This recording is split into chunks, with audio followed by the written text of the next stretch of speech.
नमस्कार।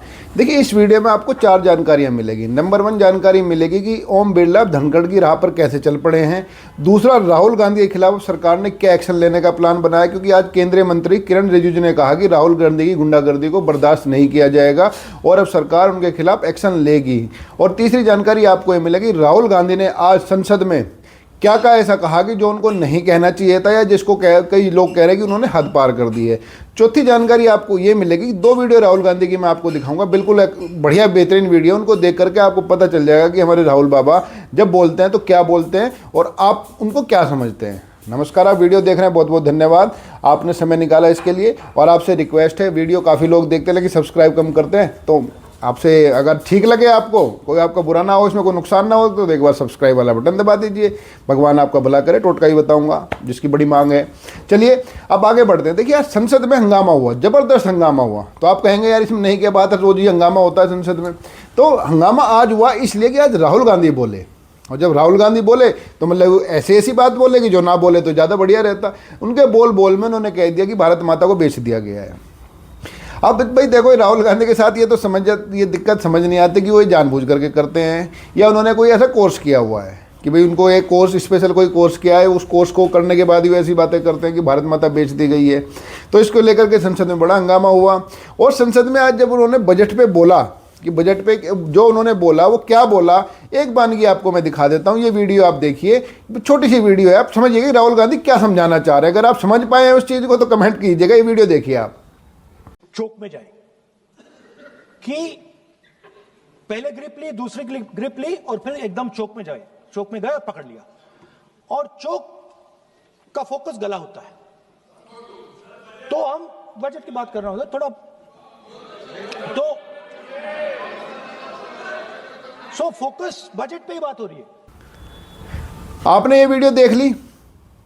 वीडियो देखने के बाद आपको समझ में आ गया होगा कि क्या बड़े लेवल की बातें करते हैं। जो मतलब हाँ, हमारे तो देखो पल्ले पड़ती नहीं भाई, छोटी बुद्धि के आदमी है। बड़ी वालों की पड़ गई हो तो पड़ गई, आपके पड़ी हो तो बता देना। एक वीडियो और देखिए साथ के साथ, ये राहुल गांधी ही गजब कर सकते हैं। देखिए, गाड़ी के अंदर जो एसी होता है, जब गाड़ी के अंदर, मतलब एसी तो सारी गाड़ियों के अंदर ही होता है, खैर मैं कह रहा हूँ गाड़ी के अंदर बैठा हुआ जब आदमी होता है तो उसका टेम्परेचर कंट्रोल रहता है। मतलब कि आदमी का नहीं, गाड़ी का।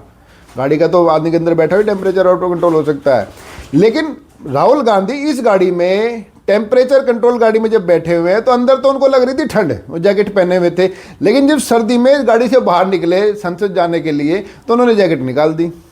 तो ये सर्दियों की वीडियो है ये, मतलब आप समझ सकते हैं। पहली वीडियो और ये वीडियो, आपका क्या मानना है राहुल गांधी के बारे में कमेंट जरूर कीजिएगा। और सब्सक्राइब कर ले तो बहुत अच्छा रहेगा, मज़ा आएगा, आपको भी अच्छा लगेगा, हमें भी अच्छा लगेगा। चलिए अब इसमें बात करते हैं कि संसद में अब ये जो भारत माता की जय को लेकर के जो मतलब कि भारत माता बेच दी गई है, जो बवाल हुआ है, ये बवाल इतना बढ़ गया कि केंद्रीय मंत्री जो किरण रिजिजू हैं उन्होंने कहा है कि भाई राहुल गांधी के खिलाफ सरकार अब एक्शन लेगी और इनके खिलाफ विशेषाधिकार हनन का नोटिस लाएगी। भाई ये विशेषाधिकार हनन का नाम सुन के घबराना मत, ये कि कौन सा हनन है, क्या हनन है। इसका मतलब साफ साफ होता है कि भाई आदमी अपने दायरे से बाहर गया, कि भाई ये जो उसको नहीं करना चाहिए था इसने वो कर दिया। मोटा मोटी ये है। और सरकार के पास ये ताकत होती है, सरकार के किसी भी संसद सदस्य के पास ये ताकत होती है। उसको लगता है कि सामने वाली पार्टी ने या सामने वाले आदमी ने कि ये लाइन पार कर दी है तो उसके खिलाफ ये मोशन ये लाया जाता है। उसमें अगर ये साबित हो जाता है उस जेल तक उसको आदमी को हो सकती है। तो किरण रिजिजू ने कहा कि संसद, राहुल गांधी ने संसद की न केवल मर्यादा भंग की बल्कि उन्होंने ऐसी ऐसी बातें की जो उनको करनी ही नहीं चाहिए, जिनका कोई सबूत नहीं, ना लेना एक ना देने दो, तू कौन मैं खाम खा, सिर्फ बातें करने के लिए बातें। जैसे पहले उन्होंने एम नरवाणे साहब की किताब को लेकर के कहा था, जैसे ही लेकिन उस पर FIR हुई, FIR होते राहुल गांधी आज उसको भूल गए। आज संसद में काफ़ी देर वो बोले लेकिन एक बार भी ये 4 स्टार ऑफ डेस्टिनी की जो है जिक्र नहीं किया, जो एम नरवाणे की किताब है। तो समय की मांग है भाई, पुलिस जांच करनी शुरू कर दी है। और कहते हैं ना भाई, गधों की यारी जो है जी का जंजाल होती है। राहुल गांधी के चक्कर में देखिए, वीडियो में आगे बढ़ें इससे पहले मैं आपको एक छोटा सा टोटका बताता हूं। पहले मैं इसको मजाक मान रहा था लेकिन मेरे पास हजारों ईमेल आई हैं, बड़ा लाभ हो रहा है। इस जिस भी भगवान को आप मानते हैं उनका नाम सच्चे मन से जो है आप कमेंट बॉक्स में लिख दिए, देख लीजिएगा, आप बीमार कम होंगे, आपका परिवार खुशहाल होगा और आने वाला समय आपका बेहद अच्छा रहेगा। मजाक मत समझिए इसको, लिख दीजिए। जिस भगवान से आप इतना मांगते हैं, सब कुछ मांगते हैं, जिनकी बनाई दुनिया में हम रहते हैं, उनका नाम लिखने में क्या जा रहा है, लिख दीजिए। चलिए लिखिए और उसका फायदा देखिए। अब आगे बढ़ते हैं वीडियो में। वो पेंगुइन जो पब्लिशर है वो भी फंस गया कि पुलिस ने उसको बिठा लिया है कि बता भाई तूने किताब छापी नहीं, किताब आई कैसे।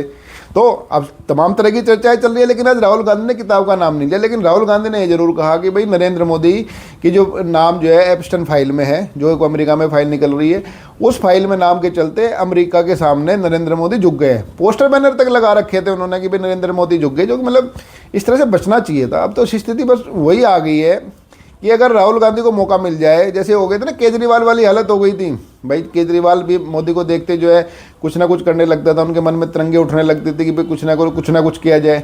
तो अब स्थिति वही हो गई, शायद राजनीतिक विरोध होते होते हुए दुश्मनी में बदल गया। और मुझे लगता है शायद स्थिति अब यह आ गई है कि अगर राहुल गांधी को मौका मिल जाए तो शायद वो नरेंद्र मोदी को काट लें।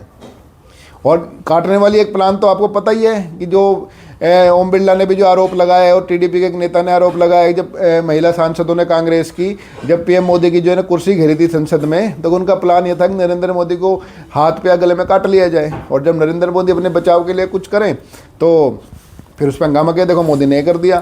तो अब नरेंद्र मोदी की जो राजनीतिक विश्व दुश्मनी के चलते राहुल गांधी की भी लगभग यही हालत हो गई है। और 2 वीडियो आपने देखी ही है। अब बात करते हैं कि ओम बिरला जो है धनखड़ की राह पर कैसे है। देखिए, धनखड़ जब उपराष्ट्रपति थे और उससे पहले जो बंगाल के गवर्नर थे, वो सीधी लाइन पे चलते थे। आप उस सीधी लाइन को पसंद करो या ना पसंद करो, वो तो मतलब कि या तो बिल्कुल इधर या बिल्कुल उधर, उनके हिसाब से, क्योंकि कानून के जानकार भी थे। उन्होंने जो है ना राज्यसभा को इतने शानदार तरीके से चलाया, और हालांकि विपक्षी कहते हैं उन्होंने खराब चलाया, लेकिन उन्होंने इतने शानदार तरीके से संसद चलाई, राज्यसभा चलाई उसके, तो कि उसमें एक बार तो उन्होंने बिल्कुल ही कई सांसदों को बाहर ही निकाल दिया था। वो मार्शल बुलाने के लिए तैयार रहते थे और सांसदों को भड़क भी जाते थे। एक बार तो जया बच्चन की और उनकी काफ़ी कवासुनी हो गई थी, लेकिन उसके बावजूद भी धनखड़ झुकने के लिए तैयार नहीं थे। और जो कांग्रेस के सांसद या जो कांग्रेस अब जो मिल करके ओम बिरला के खिलाफ जो अविश्वास प्रस्ताव ला रही है, जिसको आज सबमिट कराया गया है, और सबमिट कराया तो कराया गया, उसमें गड़बड़ी ये होगी 118 सांसदों के साइन तो है, लेकिन उसमें तारीख ही गलत लिख दी भाई लोगों ने। तो वो तो लोकसभा सचिवालय ने कहा कि जाओ ले जाओ तुम, फिर नहीं तो सिर पीटोगे, क्या हुआ, नहीं तो खारिज कर देंगे इसे हम। तो दोबारा लाए हो, करेक्ट इरेजर मार करके दोबारा तारीख ठीक करके वो लेके गए हैं। तो जो देखो तारीख तक ठीक नहीं लिख पा रहे हैं विश्वास प्रस्ताव पे, वो कितने राजनीतिक रूप से कितने गंभीर है सोचा जा सकता है। खैर, इस तरह का अविश्वास प्रस्ताव कांग्रेसी सांसदों ने, कांग्रेस ने धनखड़ के खिलाफ भी लाई थी 2024 में, लेकिन हुआ कुछ नहीं था, क्योंकि बहुमत तो इन्हीं लोगों का है। अभी बीजेपी का बहुमत है, एनडीए का बहुमत है। वो तो सिर्फ डराने के लिए लाई थी कि आप आओगे तो हम अविश्वास प्रस्ताव ला करके आपको डराते रहेंगे। लेकिन ना तो धनखड़ डरे और ना ही डरने के लिए तैयार है ओम बिरला। ओम बिरला ने साफ साफ कह दिया कि भैया पहले तुम इस प्रस्ताव को इसको पारित ही करा लो, या तो मुझे हटा दो, नहीं तो मैं फिर आऊँगा संसद में दोबारा। वो कह गए और जब तक इस प्रस्ताव पे कोई फाइनल निर्णय नहीं हो जाएगा मैं संसद में नहीं आऊँगा। मतलब साफ जाहिर है कि भाई ओम बिरला मान के चल रहे कि मैंने जो किया ठीक किया। उन्होंने 8 सांसदों को निलंबित किया था। और ये भी बात तय है कि वो कांग्रेस के पास इतना समर्थन है ही नहीं, क्योंकि ममता दीदी इस वाले प्रस्ताव के हक में है ही नहीं। ममता दीदी के सांसदों ने साइन भी नहीं किया। जो अविश्वास प्रस्ताव की जो फाइल तैयार हुई है, उस फाइल पे 118 सांसदों के साइन है, लेकिन ममता दीदी के सांसदों के साइन ही नहीं है उस पर। तो ये तो ओम बिरला भी जानते हैं कि भाई बिगड़ेगा तो कुछ नहीं, लेकिन फिर भी उन्होंने अपना एक मोरल ग्राउंड हाई किया। उन्होंने कहा भाई जब तक ये प्रस्ताव, जब मेरे ऊपर सदन ही अविश्वास जता रहा है, इस तरह का अविश्वास प्रस्ताव आ गया है, तो मैं संसद में नहीं आऊँगा तब तक। तो और जब संसद में आऊँगा तो फिर कानून के हिसाब से ही संसद चलेगी। और ये ओम बिरला ने ही कहा था कि भाई मैंने नरेंद्र मोदी को मना किया जिस दिन संसद में मोदी की कुर्सी को घेरने का प्लान बनाया था महिला सांसदों ने कांग्रेस की, कि आज कुछ बड़ी घटना हो सकती है, कि इसलिए मैंने उनको मना कर दिया। उसके बाद नरेंद्र मोदी नहीं आए। तो ये सारा जो पूरा का पूरा मतलब पूरा जो हंगामा है, वो पूरा का पूरा हंगामा सिर्फ ये है कि राहुल गांधी को किसी तरह से बड़े स्टेज पे लाया जाए। अब राहुल गांधी इससे बड़े स्टेज पे कैसे आएंगे भाई, ये तो कोई नहीं जानता, क्योंकि भाई उनके बारे में तो अब ये प्रचार होने लगा है पूरा का पूरा। पहले तो पप्पू जी कहा जाता था, पप्पू जी तो हमने कभी कहते भाई देश के जो है सांसद हैं, हम तो किसी पप्पू को भी पप्पू नहीं कहते उसके बाद से। तो देश के सांसद भी हैं, नेता प्रतिपक्ष भी हैं, लेकिन ये दोनों जिम्मेदारी निभाने के साथ साथ वो जो मैंने पहले स्टार्टिंग की वीडियो दिखाई थी और आज जिससे उन्होंने बोला है कि भारत माता को बेच दिया, ये थोड़ा सा क्या है कभी कभी जहाँ लगता है वाकई में लाइन पार कर रहे हैं। और लाइन पार करने के चक्कर में ही जो है अब सरकार ने मन बना लिया है कि भाई आर पार ही किया जाएगा। तो प्रस्ताव लाया जाएगा राहुल गांधी के खिलाफ भी। अब राहुल गांधी फिर कोर्ट कचहरी के चक्कर काटेंगे या क्या होगा, आने वाले समय बताएगा। आपने वीडियो देखी, आपका बहुत बहुत धन्यवाद। आपका समय अच्छा रहे।